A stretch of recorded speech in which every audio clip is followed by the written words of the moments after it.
we come across a beautiful hadith of Muhammad sallallahu alaihi wasallam. Our Nabi Kareem sallallahu alaihi wasallam, he informed us, mentioned in Sahih al-Bukhari, volume number 9, hadith number 7392. The beloved Prophet sallallahu alaihi wasallam said, Allah has one less than 100 names. One less than 100 is 99. Allah has one less than 100 names. Any one of you who memorize these names shall enter paradise. MashaAllah. Any of you, if you memorize the 99 names of Allah, you will enter paradise. The Prophet ﷺ said Allah has 99 names.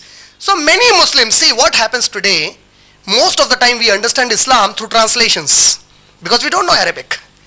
We read the Quran, but to understand the Quran, all of us almost. Arabic is not our mother tongue. We didn't take the pain to learn Arabic. We took the pain to learn English, Hindi, Telugu, Urdu. We learned 100 languages, but we never took the pain to learn Arabic language, in which Quran and Hadith, we have all the writings of Quran and Hadith basically in Arabic. All others are translation. So it's like when you're watching an English movie and you don't know English language. You're watching an English movie. You don't know the language. You don't know what he's saying. So for the convenience of the people who do not know the language, there is a scroll that is passed. There is a scroll that is passed. So you're reading the translation of the dialogues of the actors. You're reading the translation of the dialogues of the actors. And looking at those dialogues that are being scrolled, you try to understand the movie. Is that justiciable? Do you think you're doing justice to the movie? You're not doing the justice because you exactly do not know what's happening. You're just reading a scroll translation. Similarly, when you are trying to understand Quran and Hadith without knowing Arabic, it's just like you are going through the scrolls, because Allah's kalam is Arabic. Muhammad sallallahu alaihi wasallam kalam is Arabic. Both of them spoke in Arabic language. So we need to give concentration to learn Arabic that would help us to understand the foundations of Quran and Hadith, to understand the basic message from Quran and Hadith. Now in that Hadith that I was saying, from Sahih al-Bukhari, volume number 9, Hadith number 7392, the beloved Prophet sallallahu alaihi wasallam used the word ihsa. He didn't say hifz.